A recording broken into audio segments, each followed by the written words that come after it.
Hello and welcome to the second video in the series on the Eightfold Path of Yoga. So, in my previous video, I had mentioned about the Yoga Sutras of Patanjali and how they describe an eightfold path to yoga. I had discussed the first two steps of the total of 8 steps, which are the yamas and niyamas, in my previous video.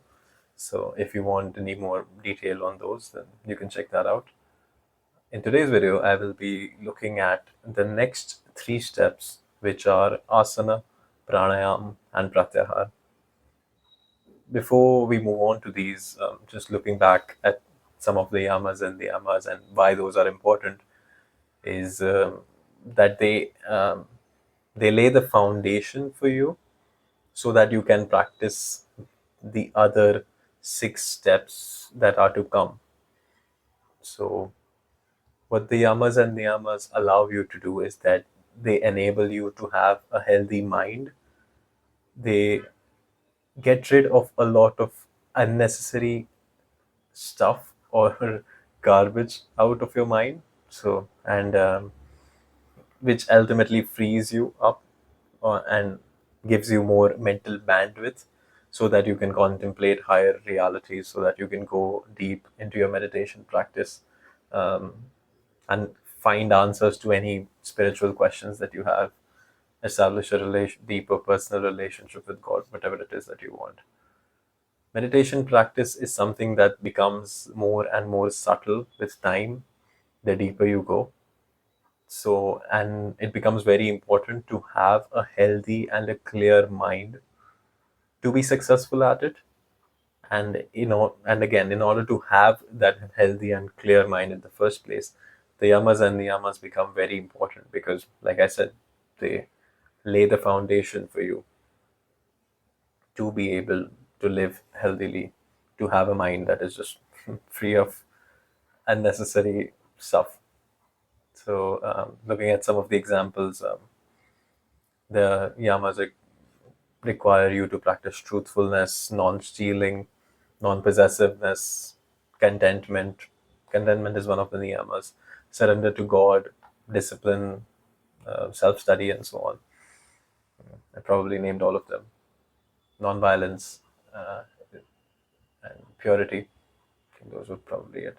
But regardless, so when you practice all of these, um, it helps. It helps you ultimately be successful in the steps that are yet to come. So, if you are not aware of the yamas and niyamas, if you want more detail, I highly recommend watching my previous video, looking at those in detail, contemplating those, understanding whether you are able to apply them in your life, how easy or difficult it is for you to practice them, and working on those before you move on to the other steps. Because if you've got those things in and if you've got those things right, then the other steps become a lot more easier. So after the first two, the third step out of the 8 that Patanjali highlights is asana. Asana literally translates to posture, and it can be looked at in 2 ways. One way of looking at it is the typical yoga asanas or postures which are practiced as a form of exercise. Those are quite useful. They help you have a healthy body. They help you have a strong and flexible body. But from the perspective of meditation, the only purpose that those exercises and postures serve is that they help you have a strong and healthy body, which you can ultimately use to sit in meditation and contemplate higher realities. Beyond those postures are not that important. As someone who is interested in meditation, your goal is not to be as lean as you can, not as flexible as you can, and twist yourself into all sorts of funny postures with your body. The goal is to have a healthy body and a strong body so that when you sit to meditation, you're not distracted by aches and pains in your lower back or shoulders or neck and so on. You don't have to worry about those things because you've already taken care of your body, and it's not necessary to practice yoga postures. You can do any other forms of exercise as well, like qigong or weight training, calisthenics, whatever it is that you like.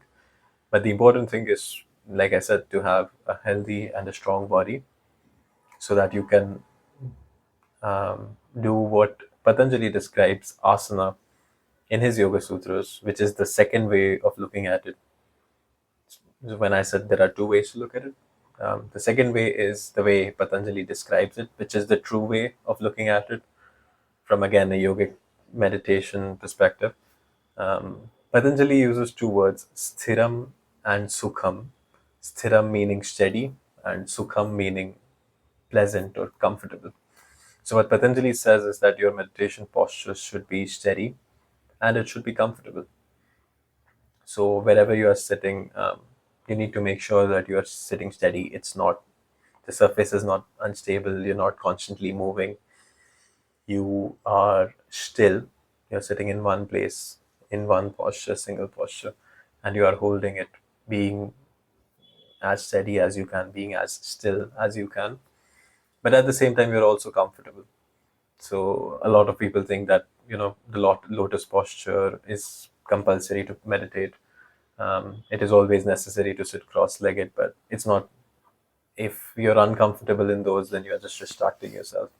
If you're sitting cross-legged, but the only thing you can focus on is the pain in your knees, then you're just wasting your time. It is far more valuable to sit in a chair if that is what is more comfortable to you, and so that you can forget the body and then go deeper within. So that is, again, the ultimate goal of yoga, is to practice samadhi, which is oneness, a state of cognitive absorption. And in order to get there, you need to release attachment to the body. You need to move focus away from all these external things, from this body, within yourself, and so that you can understand and actually experience it, what it's like. And if you're uncomfortable, then you just won't be able to do that, because your entire focus will probably just be on your body and how much it hurts and so on. So it's just a distraction. So remember, when in order to practice the third step out of the 8 steps of yoga, as described by Patanjali, which is asana, the third step, the most important thing is to have exercise regularly in whatever form that is comfortable or preferable to you, so that you have a healthy and strong body, so that you can comfortably and steadily sit in a meditation posture. Hold it for as long as you want it to, hold it for as long as you are capable of, and use it to go deep within your meditation practice. So that was the third step. The fourth step is pranayam. Pranayam is made up of two words, prana being the first word and yama being the second one. So pran can be translated as life force or life energy. I'm not sure if there is one particular English equivalent for it, but essentially, pran is just something that differentiates living things from dead things, so to speak. When a body is dead, it is said that, prana has left the person's body. Prana is what enlivens the body. It is what enlivens all living beings. Pran is present everywhere, so there is like a universal pran, which is often described in a lot of different scriptures, and you can learn to meditate on that universal pran as well. But that's a topic for some other time. But essentially, um, there is that universal pran, but there is also prana within the body. So the way I like to see it is that pran is like a force that limits consciousness with infinite consciousness into a particular body. So it's like a funnel that is used to enliven this body, enliven and maintain this particular form, and use this body to do whatever we want to do, accomplish the purposes that we want to accomplish. So what pranayam is, yam means control. So what you're doing is you're learning to control the life force within your body, and which ultimately leads you and helps you to release life force from the body, so you can move on to contemplate higher realities, understand, like I said, what universal prana is, what spirit is, what Brahman is, and so on. I think that's still a bit far fetched and a bit that comes in later on. But for now, prana is often linked to the breath, and the breath is also linked to the mind. So when we are restless, when we are angry, when we are anxious, oftentimes we start breathing fast. But when we are calm, when we are peaceful, our breath slows down. The breath is very intimately linked to the mind and vice versa, which is why most meditation practices often focus on the breath, because once you learn to control the breath, you control the mind as well. So there are various different forms of pranayams. There is alternate nostril breathing. There is the Soham mantra meditation, which maybe isn't a pranayama as such, but it's more like breath awareness. But um, the ultimate goal of any form of pranayam is to regulate and control the breath, so that the mind also calms down along with the breath. Oftentimes, when yogis go into samadhi or deep states of stillness, their breath becomes so subtle that it is not perceptible at all. So, for an outsider, the body appears to be dead, and there is barely any breathing going on, because their mind is so still and their bodies are so still that there is barely any need for them to breathe. Um, so that is the goal, but again, that is quite far fetched for now. But as a beginner, having this understanding can be quite useful and quite helpful, because it now you have a scientific or practical understanding, so to speak. So initially, if you've never known anything about meditation, you might just wonder, like, why is the breath so important? Why do I have to focus on the breath? I don't want to focus on the breath. This is boring. That is what you may think, but now you know that the breath, like I said, is linked to the mind. So if you can control the breath, you can control the mind, you can control your thoughts, and ultimately you can use that to produce stillness within. And once you've got pranayam under control, you can move on to the next step, the fifth step, which is pratyahara. Before moving on to Pratyahara, a couple of more things to say about pranayam. There are various different types of pranayams, like I said. Um, I'm sure you can find a lot of resources on them. I might upload some more videos on some particular forms of pranayams, but I personally don't practice that many of them. Um, there are specific pranayams in Kriya Yoga which I do practice, but I'm not sure if I don't think I'll be able to share those online. But regardless, there's alternate nostril breathing, and there are various resources all over the internet. There are various books. If you want to go straight to the source, to the Sanskrit texts, ancient yogic texts, you can refer to the Hatha Yoga Pradipika.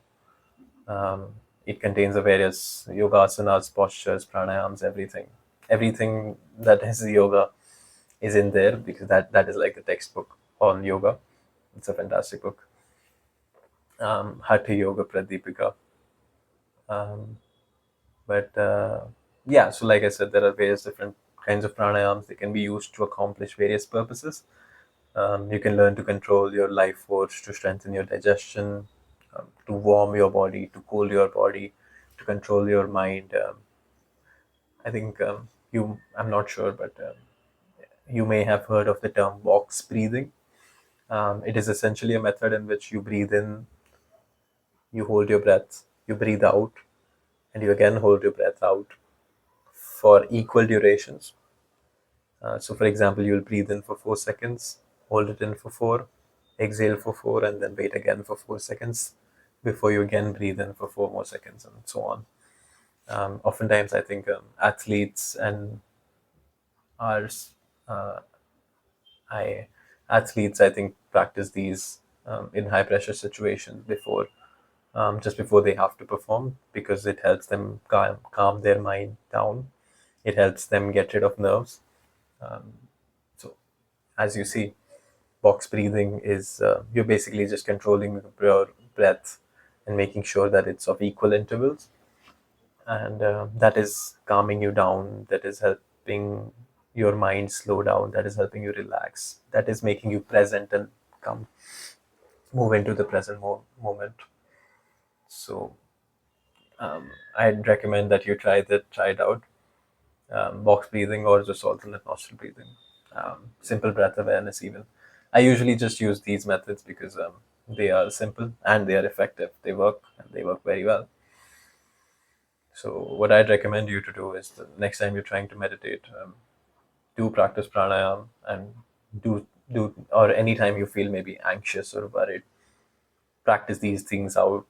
Don't take my word for it, or don't take anybody's word for it. To be honest, if someone tells you that pranayama, practicing the yamas and niyamas is important because it helps you meditate, practicing pranayama is important because it will calm your mind down and help you go deep within, don't listen to that person. Don't listen to me either. Do what they're saying, try it out, and see if it works or not. If they are someone who is knowledgeable, someone who has had experience, then I'm sure it will work out.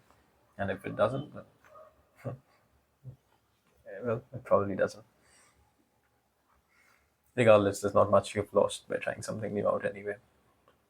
I usually like to have an inquisitive mindset, so to speak. But anyway, moving on. So we've covered the first four steps out of the eight: yamas, niyamas, asana, pranayama, and the last step for this video, pratyahara. There's not much that I have to say on pratyahara. Pratyahara translates to interiorization of awareness.